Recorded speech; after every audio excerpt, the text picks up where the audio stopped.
been a long time since I danced all night. So you're thinking about moving to New York City? Well, do not move here until you know these 5 things. That's right, I've got 5 golden nuggets that you're gonna want to know before you move here. It will be detrimental. If you do not know these 5 things, I promise you, you're going to really have a tough time here just for leveling your expectations, the process, paying more than you should. I'm telling you, you're gonna wanna know what these 5 things are. So I'm gonna get right to it, but before I do, if you're not looking to buy in New York City or move here in New York City, I will say you find it probably quite interesting. I mean, yes, it's the Big Apple, everything is really cool to know about in New York City, but what's interesting is how the process is different here than other markets. I'm duly licensed, I'm a real estate agent in New York City, well, I guess New York State rather, as well as Florida. But I'm also marketing a property for sale in London. I have colleagues in LA. I have a lot of knowledge on how real estate transactions works. They are a little bit different here. There is going to be some good information. I'm gonna try and make it entertaining for you, all right? So without further ado, let's get started.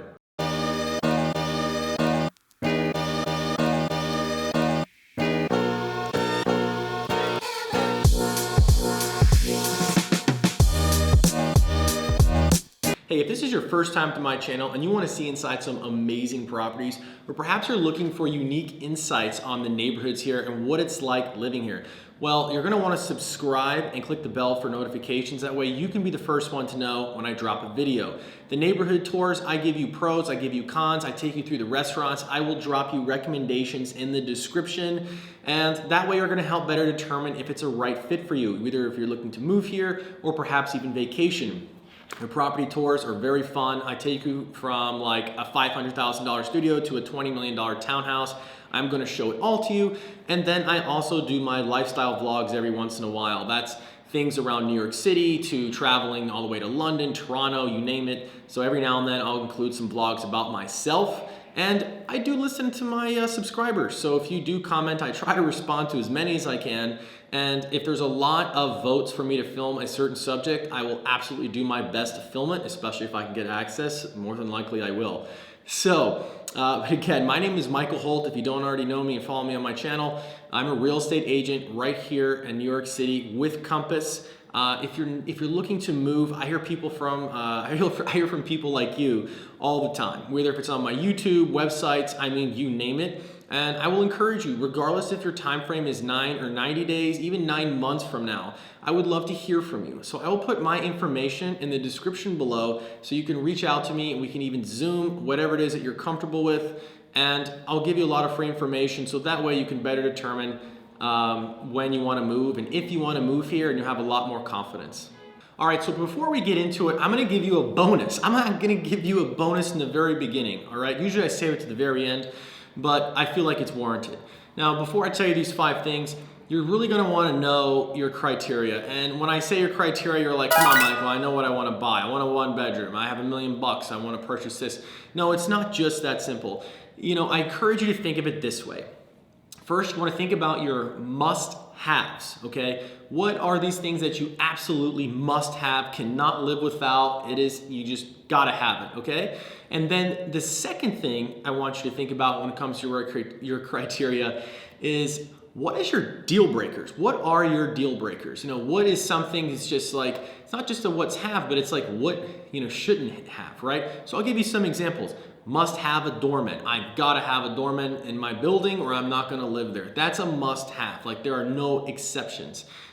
Similarly, like for a deal breaker, deal breaker would be, I do not want to do renovations, period, okay? I even have some clients that do not, they want to move to the upper east side, and they said, Michael, it's a deal breaker, anything that's east of Lexington Avenue, I want to be west of that, I want to be closer to the park. So must-haves, deal breakers, okay?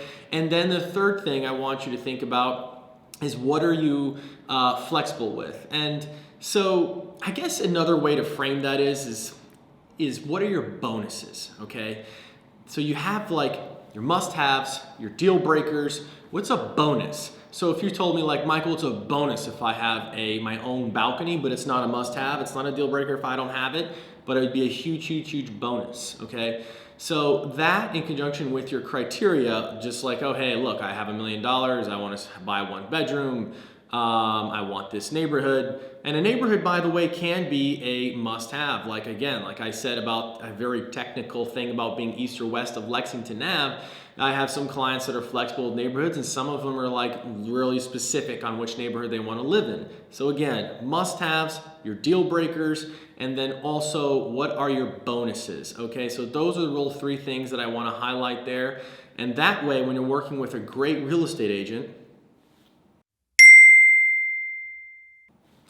like myself, we're going to be able to suggest properties for you that's going to better fit your criteria. That's what we do. We help make great suggestions between what's on the market, what's coming on the market, and what's off market. So that way we know and are able to suggest properties that's like, wow, like look what he just found. That's what we do. So that's the way we can better, more efficiently work together. That is your bonus. And let's get started into what these 5 things are.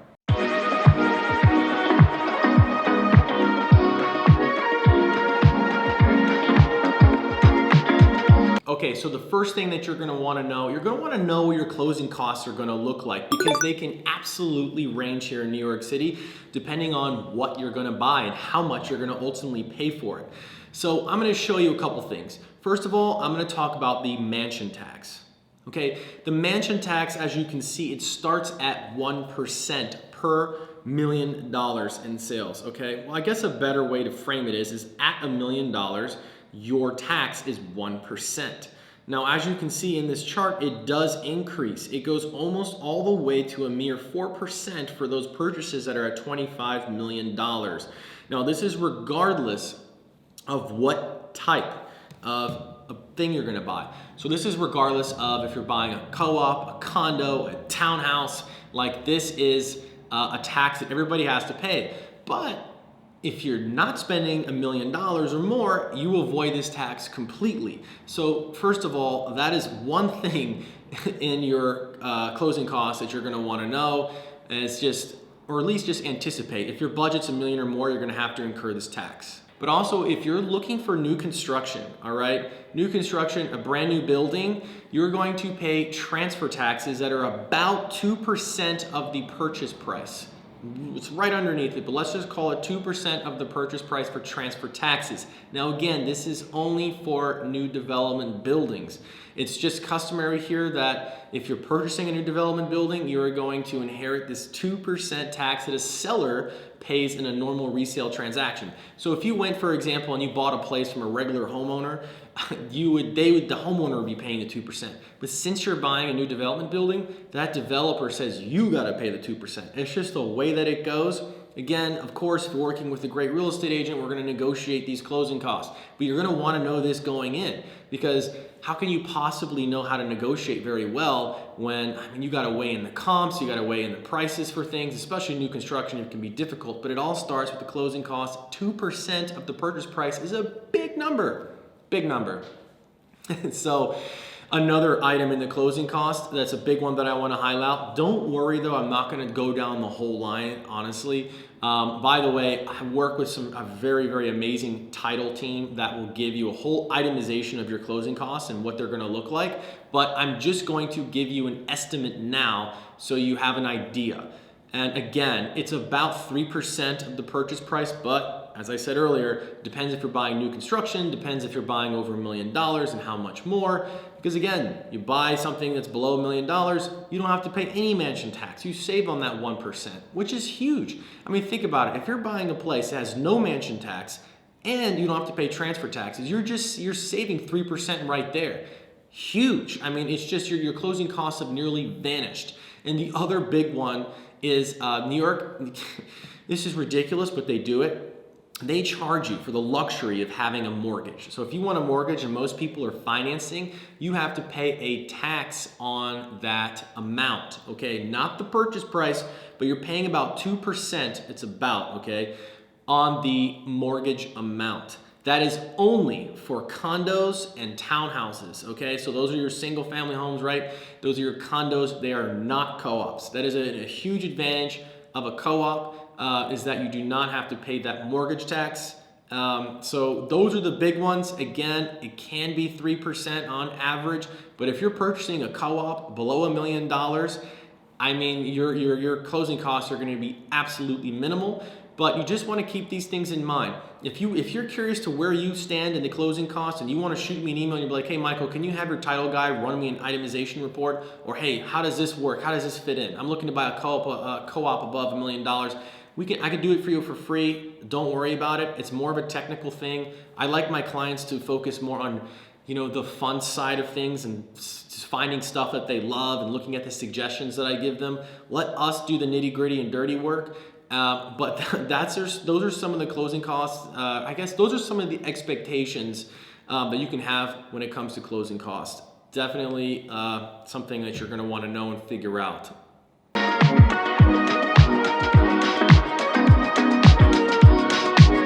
All right, so time for the second thing you need to know, and that is your neighborhoods.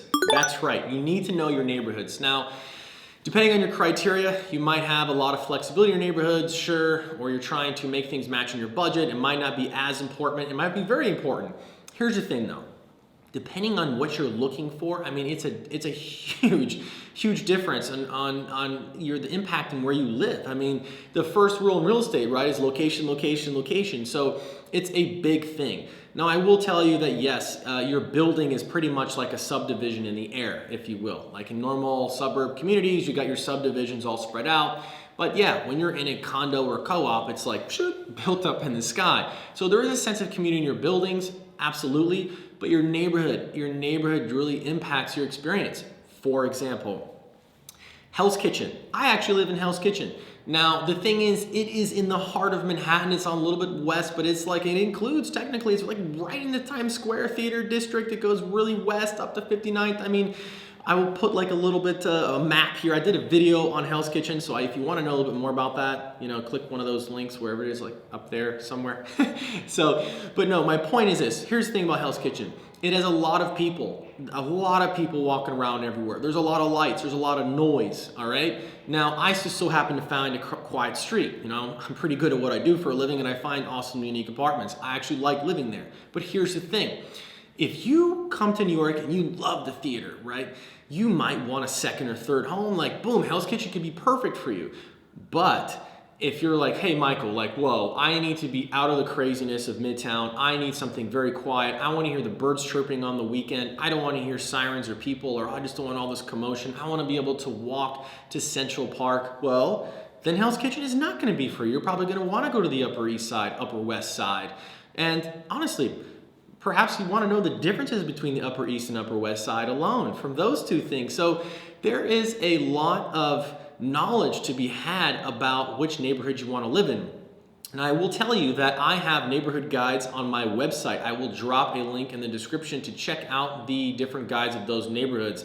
And let me tell you, there's a ton of neighborhoods between Manhattan and Brooklyn. We're working on making a guide for every single one of them. I have some of them published, some of them are in progress. But if there's a specific neighborhood you want and you don't see it on my website, message me, because I do have guides that I'm publishing, and I do have information from Compass that I can share. It's legit. Like, it will literally tell you what to expect, what not to expect, what the vibe is like, what it's like living there. I mean, that's one huge asset that a real estate agent provides. It's like, what is it like living here? What can I expect? So that's the thing, and especially if you're relocating here from out of town, you want to have all this stuff lined up so when you get here, you have a really good agenda and plan and what you want to focus on, even before you get here, about like what properties you're looking for and where. So one major difference that I want to highlight, or at least really emphasize this example in the neighborhood contrast, is East Village versus West Village. Because West Village is way more expensive than the East Village. I mean, on average, it's close to $1,000 a foot, just depending on what you're buying, condition, all that jazz. But on average, it's like about 900 something. It's a lot of money. So besides the affordability though, it's the vibes you're getting. Like West Village is a little bit more quieter. I mean, yeah, you have your amazing restaurants there. I mean, both neighborhoods have amazing restaurants. In West Village, you do have some late night bites, but still, other than that, it's like not as lively and sceney as East Village. Don't get me wrong, West Village is, sure, but like it's a lot more quieter in West Village. It's just a little bit more quaint, residential-ish type feel, cobblestone streets, European vibes. I mean, very picturesque New York, okay? So tons of movies. East Village, yeah, you got some movies, obviously there too, but East Village is just more lively. When a lot of neighborhoods are going to sleep, like East Village is still raging on. And, it's not a bad thing again, but it's just like, it just depends who you are, what you're looking for, but those are huge contrasts. So you're gonna wanna know those two things. But, Upper East, Upper West, those two neighborhoods they're identical, okay? People argue over the time, who has better restaurants? You know, which neighborhood do you like better? Because they're so identical, and they're like, Central Park is what divides the two, but they're very, very, very similar. And also they're very similar in price, except townhouses, okay? Townhouses, like the most expensive in the Upper West for single family, like is usually park block $20 million, all right? Now there are little exceptions, but really that's what you're looking at. Upper East Side, you can be like $80 million, $100 million. It could be stuff on Fifth Avenue close to it that are, oh my goodness, like a lot more money than the Upper West. But for the most part, co-op condos, you know, these apartments that you're buying, very, very similar price on average. So huge contrast between East Village, West Village, very similar between Upper East, Upper West.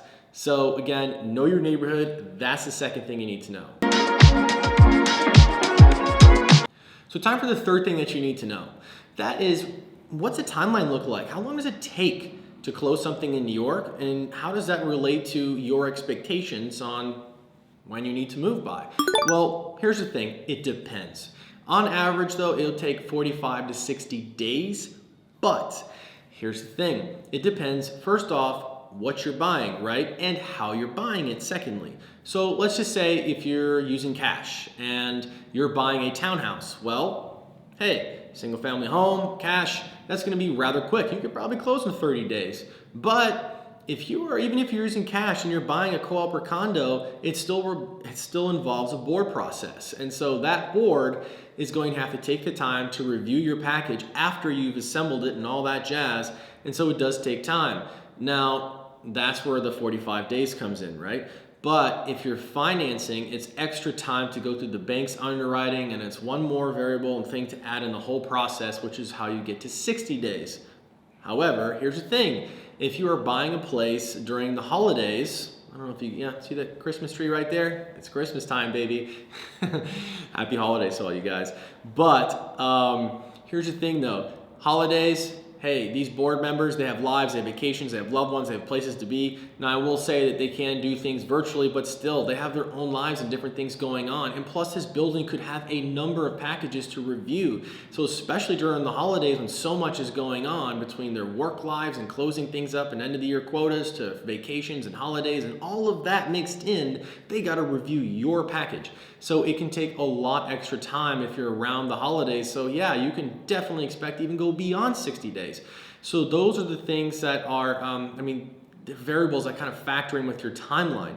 Now, again, consulting with the real estate agent will be able to guide you because we have little tricks and nuances. Like for example, like whenever I'm submitting a package, I always ask management, like, hey, does the board have a set meeting date? Like, do they meet like every month on these certain dates, or is it case-by-case basis? You know, I try to get some level of expectation so you guys know what you're dealing with here and can set your timelines, you know, pretty realistically. It also depends on the time of year, what you're looking for. Again, it's part of the whole buying consulting thing that I do with people, especially if they're relocating here. But yes, that is the next thing you need to know and figure out for sure.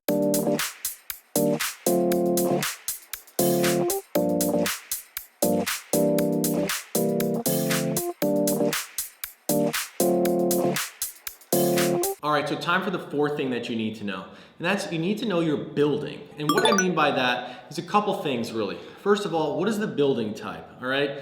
Now, of course, if you're buying like a single family, two family residence, you know, that's just like anywhere else, it's buying a single family home, right? So you're gonna have an inspection, that's pretty easy, self-explanatory. But when you're buying a co-op or condo, that's what you really need to know. It's like, okay, what are these buildings like? Like, what is the difference between a co-op and condo? Yes, I have a video. I made it 3 years ago. It's still a cool video. It got some golden nuggets in there, and I make a Seinfeld reference, which I love, but I definitely need to remake that video, but it's still, the information is accurate. So you're gonna want to check that out. But again, like, contact me if you need it. Point is this, guys. Co-op versus condo, there's a huge, huge difference. The biggest one is this. Look, co-ops have the ability to deny purchasers, and it's not just because they don't like you. It's because they are very strict on financial requirements, okay? That is the first and biggest thing that they have. Now, what I mean by financial requirements, it's not just a matter of the bank approving you for a loan.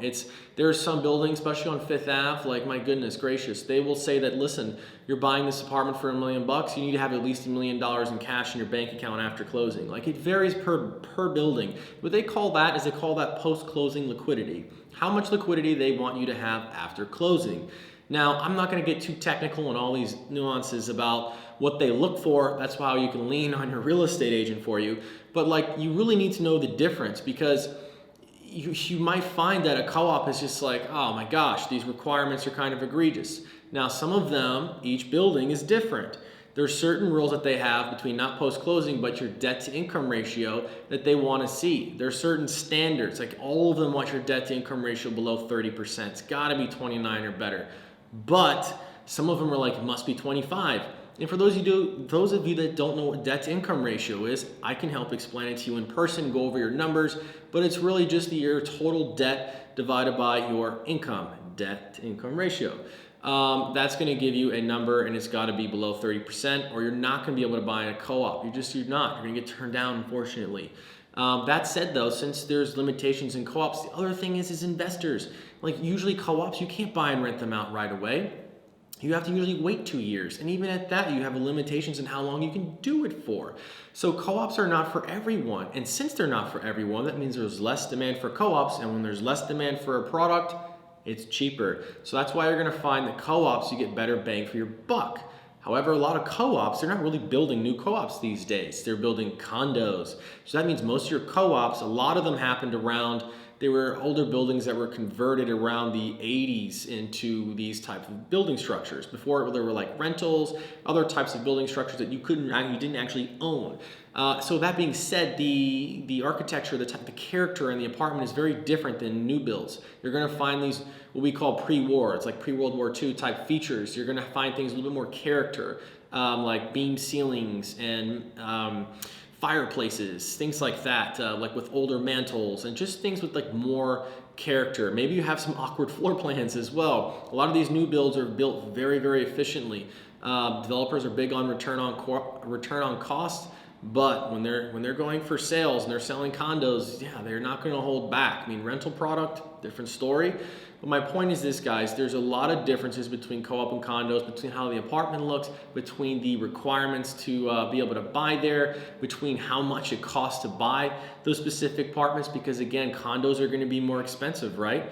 So you might be able to afford a 1-bedroom in a co-op, but not in a condo. So it really, you have to know your building. Again, one thing that I do for clients is, of course, not be able to sort co-ops versus condos, but I can be able to tell you, like, hey, this board on the co-op building, this is what they require, versus this other building over here, they're more lenient. So I'm going to be able to give you those things. There's sublet policies, all that jazz, but that is definitely something you're going to want to know before searching, because you're going to waste a ton of time looking at apartments that you might not actually want to buy in because the building that they're in. So definitely, that is your next thing. All right, so time for your last thing that you're gonna wanna know, and that is you're gonna wanna know your agent. That's right, we're not created equal, guys. So here's the thing, if we were, we'd all have the same success rate. So every agent is not the same. But let me ask you this. Let's just say you were gonna sell your home, all right? If you're gonna sell your home, let me ask you a question. Do you think that home is going to sell for a fixed price? Okay, it's going to sell for a fixed price no matter what, no matter which broker. If you use a broker or which you don't, sell for fixed price. Or do you think it's going to sell? Do you think it's going to sell within a range based upon the agent that you hire and their skill set, the relationships they have, how hard they work? I think it would sell in a range based on those things. And it goes back to that first thing I said. Agents, we aren't created equal, right? So, for example, myself, my team, our success rates are, I even have this on my web page, by the way, I'm gonna drop this in the description about why buy with us and why sell with us, but I give examples. I have testimonials from clients, including before and after photos for my sellers and the properties that we took over from other agents when they couldn't sell them, okay, that's one way. But also, we're able to get our sellers more money than the average agent, okay? It's just statistics. And on the buying side, we do the same thing. On average, we save our buyers more money. And again, I'm linking testimonials and examples in there as well. So my point is this, is that it does depend on the agent that you hire. So you're gonna wanna know your agent. And if you're thinking like, oh, I'm not gonna use an agent in the first place, I'm gonna try and save by not having to, if you're a seller, like you wanna pay commission to any agents, right? But here's the thing, majority of all transactions in New York City have a buyer agent and a seller's agent because there's a huge disadvantage in negotiating without them. For sellers, oh my gosh. First of all, think about it this way. If you want to sell something, right, it doesn't matter what it is. Like if it's this iPhone or, okay, well, Apple does a pretty good job doing that. My point is this, you want everybody to know about it, everyone. You want people online, you want people on the street, you want to know all the brokers. So you want to maximize your marketing, right?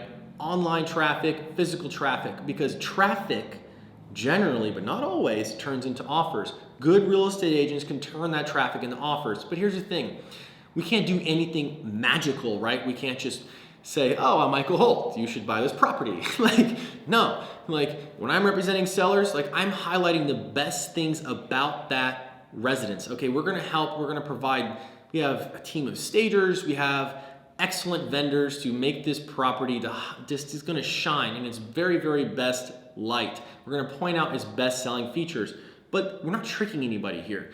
Well, all we're doing is we're finding the right buyer for it. There are buyers that appreciate what your property has and also don't care what your property doesn't have.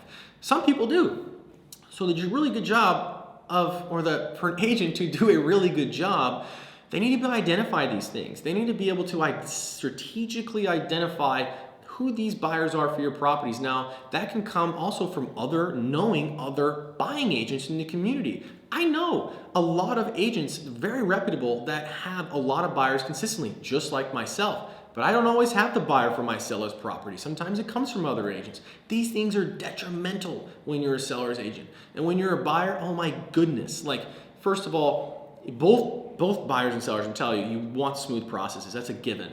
Now, a seller always wants to maximize the sale. They don't want to leave any money on the table. And a buyer never wants to overpay. My job is to make your fears go away and just give you the best opportunity of success. So my fee that you're gonna pay me is worth every penny. It's an investment within yourself and with your home and within your future goals. We're gonna have peace of mind. I'm gonna help maximize your sale, and buyers, I'm gonna save you money, I'm telling you. Because here's the thing, a lot of people these days, very educated. They go on videos just like this and they learn. They're like, okay, well, how can I figure out what the value of something is based upon past sales? Well, that's a great start. But how does that relate into where the market is today and where it's headed, where your competitors are? Like this underwriting that I do, these value analyses and offer strategies are so important. And for sellers, it's a pricing strategy.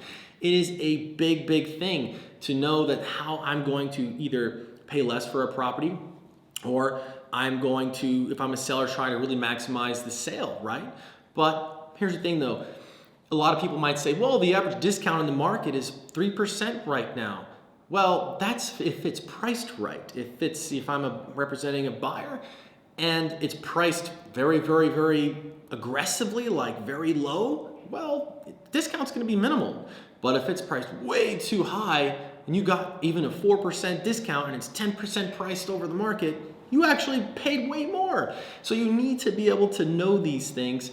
So working with that right agent is really detrimental. So if you're thinking about hiring your daughter who just got her license, hey, God bless, I wish her the best of luck. But you probably want her to at least partner with a person like me, or just have me pay them a referral fee and teach them whatever the case may be, because this real estate is huge. I mean, these are very expensive assets. So, you got to be careful there and make sure that you really get a lot of testimonials and make sure you hire someone experienced. It's going to be very passionate about bringing you great service and have a really good strategy besides just throwing your property up on MLS, or if you're New York City Street Easy. Like, that's a joke. You do need to hire somebody that is aggressive and that's strategic. All right, guys, thanks for watching this video. Those are the 5 things that you need to know. I hope it was super informative. If you have any questions, again, my information is in the description below. Yeah, I hope also it wasn't boring. I tried to make it somewhat entertaining, but relocating to another place is a very, very serious thing. I'm sure you're looking for all kinds of information. So hopefully after watching this video, you have a lot more confidence in this situation. And again, there's no obligation to work with me if you want just some information and I didn't perhaps go too much in depth about a certain topic, or maybe it's something completely different that you have a question about. Be sure to use the information below. I try to get to all my comments as well, but it's so much better if you were to email me, call, text, though we can Zoom, whatever it is that you're comfortable with, it's all there. All right, until next time, be well, God bless, and happy holidays.